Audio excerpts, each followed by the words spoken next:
Bonjour à tous et bienvenue dans cette vidéo ici Hiroshi Crypto. Et je me réjouis de vous retrouver aujourd'hui pour parler de l'UNC et parler d'une remarque en fait qu'a fait un membre de la communauté, à savoir je hold du l'UNC parce que je perds. Et en fait, cette remarque, elle m'a marqué sur le coup, donc je n'ai pas répondu, donc j'ai décidé d'en faire une vidéo.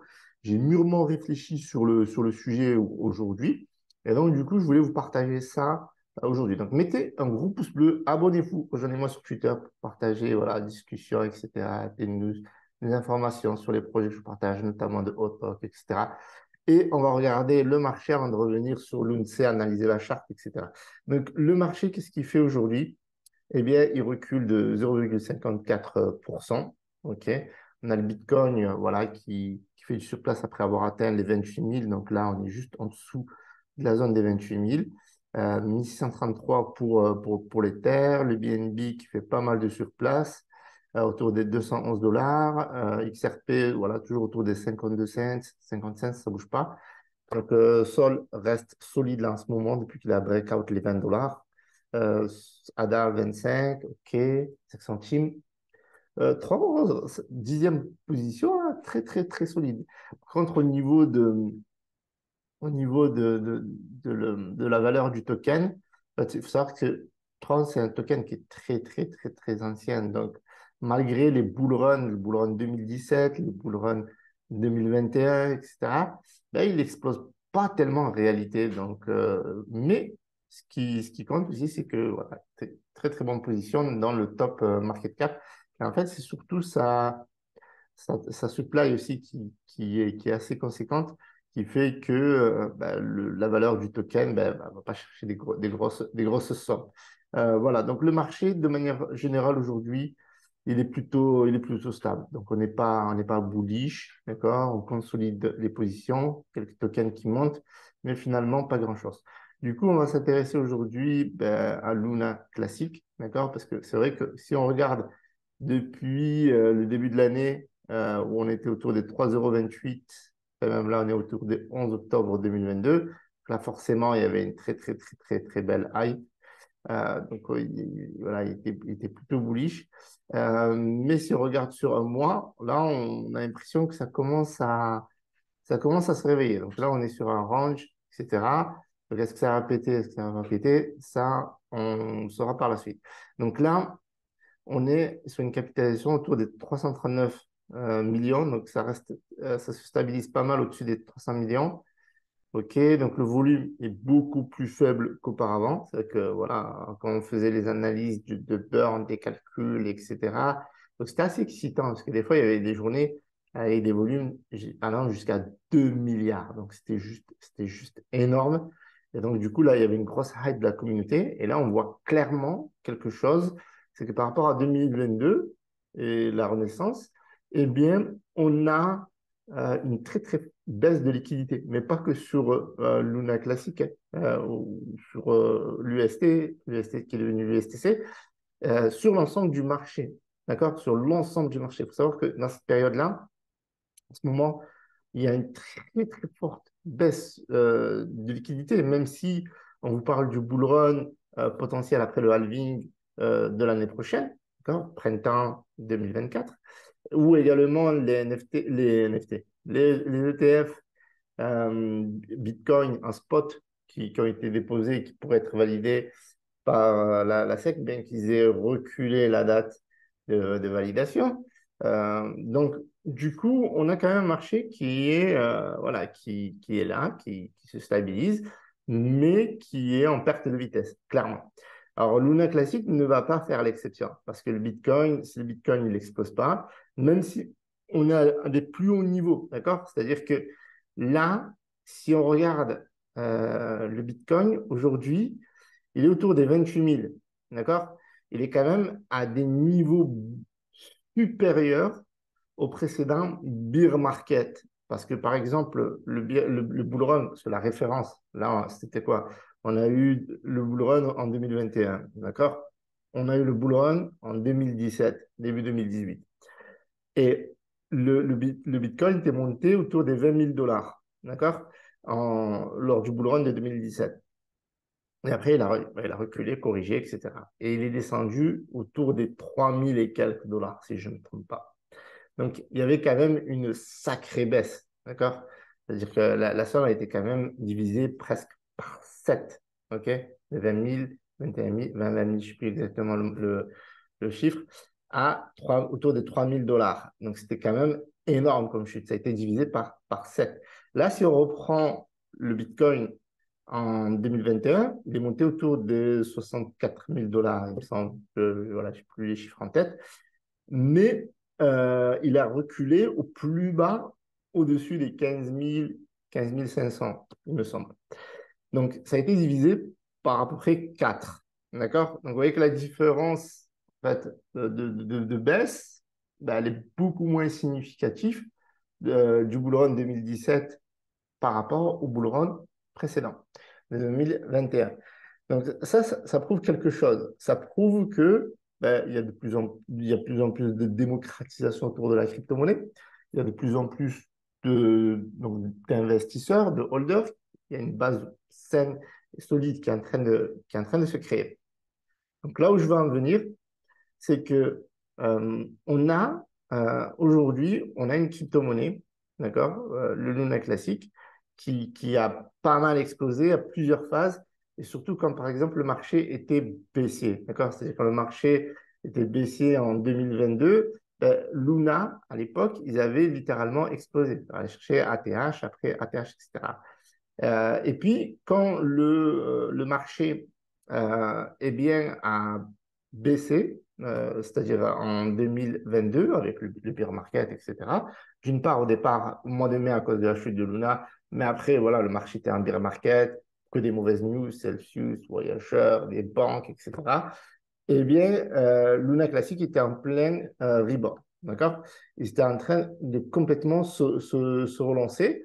Et donc, du coup, on avait ben, Terra qui était bullish, une communauté qui était en train de renaître. Et on a beaucoup de personnes qui ont cru. Par exemple, là, si on regarde la presse, et en fait, là, ma réflexion, c'est que, en fait, il y a deux façons de voir les choses. D'accord? Et moi, sincèrement, euh, j'aimerais vous appeler à beaucoup de précautions. D'ailleurs, je vous rappelle aussi que je ne suis pas votre conseiller financier, faites vos propres recherches. Et en aucun cas, cette vidéo n'est un conseil d'investissement ou une recommandation d'acheter du Luncel. C'est juste mon opinion, les informations que je vous partage. Et donc, du coup, on a la presse. Alors, la précaution, c'est quoi? C'est que ce soit moi, ou que ce soit les médias, que ce soit la presse, d'accord? Eh bien, il faut faire très attention, d'accord? Quand vous prenez des informations et quand beaucoup de personnes vous parlent d'une crypto-monnaie, techniquement, vous avez de fortes chances que ce n'est pas le bon moment d'acheter, d'accord? Alors, encore une fois, j'aimerais vous dire, voilà, c'est une précaution, d'accord? Parce que très souvent, quand on parle beaucoup d'une crypto-monnaie, c'est que c'est déjà trop tard, d'accord? Le cas de l'INSEE est complètement à part parce qu'en fait, lors de la Renaissance, ben, c'est un reset. Donc forcément, le token, il repart quasiment de zéro, 50 millions market cap, vu qu'il avait perdu 99,9% de sa valeur, voire même 100%. Et donc, forcément, donc, il y avait une nouvelle vie. Donc, voilà. Donc, là, il y avait la presse qui était, et là, encore une fois, ça c'était, vous voyez, septembre 2022, comme vous pouvez le voir ici. Donc, la presse s'enflammait. Bear massif prévu de septembre, capitalisation boursière a plus que doublé ces dernières semaines. OK? Le stacking, ouais, super, voilà, ta. Donc, qu'est-ce qu'on vous dit? Réellement? Ben non, on vous répond. La communauté semble s'être réveillée. Tac, le cas de Luna Classic, etc., etc. Et là, si vous regardez la charte, eh bien, vous allez voir que l'INSEE était au top, du top, du top, du top. Depuis la mi-août, alors moi, je vous en ai parlé quasiment au tout début. Si vous allez dans mon canal Telegram, je vous invite à le rejoindre. Je vous en ai parlé juste un peu avant la mort et puis après le reset. Donc, du coup, ceux qui avaient suivi le code, eh bien, ben, ils ont fait plus de x10. Et après, forcément, ben, moi, j'ai pas arrêter d'en communiquer et je n'arrête pas d'en communiquer parce que c'est un projet où je suis toujours holder. Ça, j'ai pris des profits. Il y a des gens aussi qui m'insultent dans les commentaires parce que ouais, tu as pris du profit et tout. Ouais, ben, on est dans la crypto-monnaie, pourquoi? Franchement, sincèrement. Enfin, bref. Du coup, le truc, il a augmenté de ouf. OK? Et là, la presse, ben, forcément, ben, avec une charte comme celle-là, avec une capitalisation qui est montée à, là, on voit 2 milliards, mais qui est montée à 3 milliards. OK? Donc, c'est juste énorme. Et on vous le dit ici, la market cap, c'est donc multiplié par 7 en moins de 3 mois. Donc, c'est énorme. Et puis après, on vous stacking réussi, machin, ça monte, le burn, soutien de Binance, CZ, AMA, ça pump. Le token n'est plus entre les mains. Voilà, l'UNCDAO, on avait les validateurs qui étaient très, très, très, très populaires, beaucoup suivis, etc. Et donc, du coup, la presse était à fond. Maintenant, si on regarde la presse, forcément, forcément, vous allez avoir le scénario inverse. Et moi, j'aimerais dire, il faut avoir le scénario inverse de la presse. Vous voyez ce que je veux dire? Quand on parle beaucoup d'une crypto-monnaie, ignorée. Quand on parle plus d'une crypto-monnaie, intéressez-vous. Tout simplement, ça, c'est mon opinion et c'est une des stratégies. Alors, bien entendu, le cas de l'UNC, quand on en a parlé beaucoup après le reset, c'était vraiment très, très, très intéressant. Mais c'était aussi très, très, très intéressant de prendre du profit aussi. Voilà. Soyons transparents. On est là pour gagner de l'argent. Si vous êtes là que pour la technologie, vous allez subir à chaque fois la crypto-monnaie. Vous voyez ce que je veux dire? Donc là, ben, forcément, qu'est-ce qu'on vous dit? Même si le jeton a eu plusieurs vies, donc là, ça veut dire qu'on l'enterre encore une fois. Peut-être bien qu'il se rapproche dangereusement de sa dernière. Le truc, c'est un chat. Un chat, quoi. Alors, a progressivement sombré, alors que la pièce n'attire pas la même occasion, plus attention. Bah oui, forcément. Bear market, les gars, vous croyez quoi? Tous les investisseurs en sont maintenant quasi sûrs. Ah ben non, moi je suis pas sûr, moi. Je suis pas sûr. Faut pas parler. À l'image de Shiba Inu, avec Shibarium, le burn de l'UNC a été un projet mis en place pour attirer du monde et rader ça. Et faire croire à nouveau à un renouveau du jeton. Cependant, après l'euphorie de la première heure et des résultats impressionnants débordant de l'activité du trading, on s'est vite rendu compte de la difficulté de retirer une quantité aussi impressionnante de pièces en circulation. Ça, on est d'accord. On est d'accord sur ce point-là. Finalement, malgré des dizaines de millions de l'UNC brûlés chaque jour, l'incidence à un niveau du prix se fait encore. Mais forcément, c'est mathématique. En fait, faut pas faire un l'ENA, faut pas travailler à l'INSEE au niveau des statistiques pour comprendre ça. S'il n'y a pas de liquidité, vous pouvez burn tous les jetons que vous voulez, que ce soit Shiba Inu, que ce soit l'UNC, que ce soit XRP, ce que vous voulez, le token ne va pas prendre de la valeur. Pour que le burn soit fonctionnel et opérationnel, il faut qu'il y ait aussi le mécanisme des investisseurs. Donc ça, et bien entendu, des pools de liquidités qui se remplissent. Sinon, vous pouvez brûler un jeton 1000 fois, ben, s'il n'y a personne qui achète, ben, la valeur du token ne changera pas, bien que son potentiel sera toujours là. Donc ce qu'il faut comprendre, c'est que pour la personne qui dit je hold du LUNC parce que je suis en perte, moi j'aimerais te poser une question, d'accord? Je ne sais pas si tu vas voir cette vidéo ou poser la question à vous aussi si vous avez cet état d'esprit. Est-ce que les gens qui ont acheté du Bitcoin à 64 000 dollars, ils holdent encore du Bitcoin parce qu'ils sont en perte? Ça, c'est une très très bonne question. Parce qu'effectivement, aujourd'hui, le Bitcoin, il est à 28 000, mais il y a quelques mois, il était à 15 000. C'est-à-dire que le mec qui achetait un Bitcoin pendant le bull run à la TH, ben il a un Bitcoin à 64 000 balles. Il se retrouvait avec un Bitcoin à 15 000 balles, soit une perte sèche et nette de 50 000 dollars. D'accord? Est-ce que cette personne-là, elle holdait du Bitcoin parce qu'elle était en perte? C'est une question en fait, qui est toute simple. Est-ce que les personnes qui ont acheté du Matic autour de 1,30 $ et puis il est descendu après en dessous des 50 centimes, autour des 40 et quelques, est-ce que les personnes, elles holdent du Matic parce qu'elles sont en perte? Maintenant, moi, ma réponse, elle est très très simple. Déjà, on n'holde pas un jeton parce qu'il est en perte. Alors, je ne dis pas de le vendre. Mais la raison pour laquelle on hold un jeton, c'est parce que soit il a une utilité, ok, soit c'est parce que on peut le stacker aussi pour avoir des rendements, d'accord? On peut le stacker et avoir des rendements. Donc, du coup, ça peut compenser la perte. Et deuxièmement, troisièmement, ça rejoint un petit peu la deuxième, mais c'est parce qu'on a une stratégie.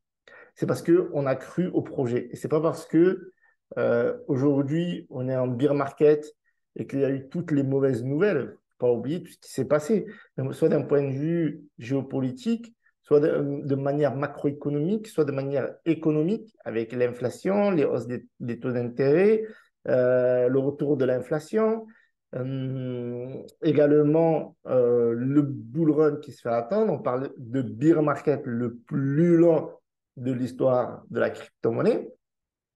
Et donc, absence de liquidité sur le marché. 2022, bien que c'était une année en bear market, c'était une année qui était, je veux dire, qui signait la fin le début de 2022, signait et actait la fin du bull run. Mais il y avait énormément de liquidités, il y avait énormément d'investisseurs. Moi, je le vois, ne serait-ce que dans l'engagement des vidéos, l'engagement sur Twitter, dans l'engagement dans le canal Telegram, etc. Les gens, ils n'aiment pas avoir du rouge, ils n'aiment pas quand ça baisse, ils n'aiment pas. Voilà, donc après, moi, je peux comprendre qu'on peut ne pas être content parce qu'on n'a pas les résultats escomptés, mais on ne les a pas dans tous les tokens, je veux dire. Sauf si on a fait appliqué une stratégie de DCA, et là, je parle purement pour les altcoins, surtout quand on a acheté, par exemple, en 2021. Je ne parle pas quand on fait du swing trading comme moi, mais j'hold aussi des tokens. Donc, forcément, il faut avoir une stratégie. Si on n'a pas une stratégie, eh bien, on ne s'en sortira pas. Vous voyez, que ce soit Luna Classic, un memcoin, un shitcoin, Lunch, voilà, si, un token qui a plusieurs années, etc. Donc, il y a beaucoup par exemple, je ne sais pas moi, les XRP, il y a des gens, ils l'ont acheté à 3 dollars. Aujourd'hui, il est à 50 centimes. Donc, la valeur du token, elle a été divisée par énormément, donc 5 ou 6. Et donc, forcément, les gens, ben, ils sont pas contents. Ça, on peut le comprendre. Maintenant, moi, je vois des whales comme elles font. Qu'est-ce qu'elles font? Ben, elles font du DCA. C'est aussi simple que ça. Elles croient au projet. Il y a peut-être un bon point d'entrée sur l'UNC, étant donné que si on regarde par rapport au Relanch, etc., on est quasiment au plus bas. On est à 339 millions. Maintenant, ça reste une capitalisation qui est énorme. Moi, dans mon canal Telegram, pour ceux qui veulent des fois 2, des fois 3, etc., etc., je vous ai fait plein de calls. Donc ça, forcément, c'est notre façon de penser. Mais les crypto-monnaies, parfois que je vous ai call, où il y a eu parfois des fois 10, des fois 3, etc., sont extrêmement dangereuses et peuvent disparaître du jour au lendemain. C'est pour ça qu'on continue d'investir dans du Bitcoin, dans du Luna classique, dans du XRP, dans du ADA, dans du Shiba Inu, du Link, etc., etc. C'est comme si ces crypto-monnaies-là, on est sûr qu'elles sont là pour rester. Donc forcément, quand on investit, qu'on fait du DCA, ben même que le cours chute, remonte, voilà, stagne, etc., ben on est confiant parce que le jour où il y aura le retour des liquidités, des investisseurs, du FOMO, etc., eh bien, vous serez récompensé. Et ça fonctionne comme ça. Ces crypto-monnaies-là, il ne faut pas regarder la charte tous les jours, tous les mois. On n'est pas sur un même coin, on n'est pas sur une crypto-monnaie qui va disparaître. On va s'inquiéter, oh là là. D'ailleurs, elle a disparu, elle est revenue. Ça prend de la résilience. Maintenant, à vous d'avoir votre meilleure stratégie, savoir rentrer dans des bons points, savoir sortir dans des bons points. Euh, Holder si vous avez envie d'holder jusqu'au prochain bull run. Mais je pense que pour moi, Luna Classic, c'est comme du Matic. Si vous regardez le Matic sur le mois, il a quand même bien rebondi un petit peu sur le Matic. Donc ça fait quand même plaisir. Et c'est une crypto-monnaie que je soutiens. Je pense qu'elle a un bon potentiel également, mais elle a quand même énormément chuté ces derniers temps. Et donc, voilà. Donc là, vous voyez, elle est en train de revenir doucement, sûrement. Si on regarde depuis le début de l'année, ben, à un moment donné, regardez, on était ici à 1,54 $ au 13 février. Et bam, la gifle qu'on on s'est pris dans la gueule. Donc, si vous holdez vous aussi du Matic comme moi, bah, on s'est pris une claque dans la gueule. Sa valeur token, bah, elle est passée de 1,50 $ à 38 centimes. Donc, voilà, il faut avoir un bon mindset. Je vais m'arrêter là parce que je pense que la vidéo est longue, mais je pense qu'il faut avoir un bon mindset. Il faut avoir une stratégie quand on investit dans la crypto-monnaie parce que ce sont des actifs qui sont très volatiles, qui sont très dangereux. J'ai eu l'occasion de travailler et parfois je travaille pas mal de projets crypto-monnaie. Je vois la mentalité des investisseurs. C'est des snipers, les mecs. Les mecs, ils rentrent, ils sortent. Vous voyez ce que je veux dire? Chacun fait ce qu'il veut. Mais ce que je veux dire, c'est que aujourd'hui, on a des crypto-monnaies qui sont très solides. Moi, je considère que Luna Classic, c'est très solide. Polygon, pareil. Euh, Plein de projets assez similaires qui sont très costauds, comme Arbitrum, Polkadot. Voilà. Quand on avait, par exemple, à un moment donné, Lunce qui était dans le top 3, top 30, pardon. Top 3, non, ils n'ont jamais été, mais ils ont été dans le top 10 quand ils étaient au top de leur forme avec Luna. Eh bien, il y avait la presse, tout le monde faisait des vidéos, des articles, etc. Pourquoi? Ben parce que c'est vendeur, c'est vendeur. Mais les vendeurs de news ne sont pas les payeurs. Ce n'est pas eux qui vous récompensent. Vous voyez ce que je veux dire? Eux, ils sont là pour vous vendre la news. Moi, à travers ma chaîne YouTube, c'est un contenu qui est divertissant, etc. À travers mon canal Telegram, c'est un contenu qui est un peu plus sniper, qui est un peu plus get rich or die, c'est à offrir des opportunités, etc.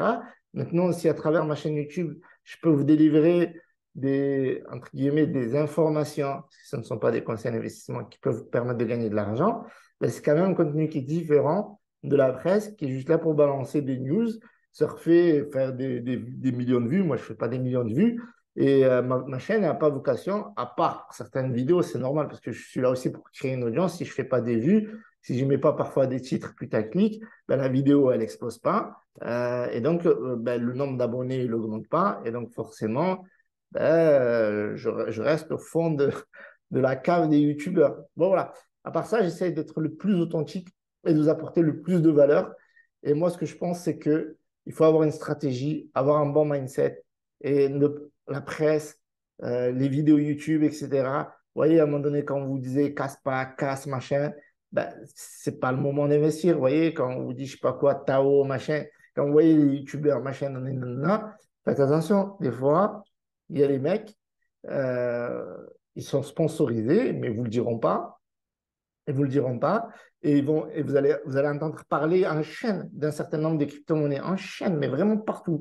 C'est-à-dire, on va vous parler du Tao, du Caspa, du RNDR, mais voilà, en chaîne, vous voyez. Et voilà, des agences de consulting, etc., machin, qui font un travail dans l'ombre.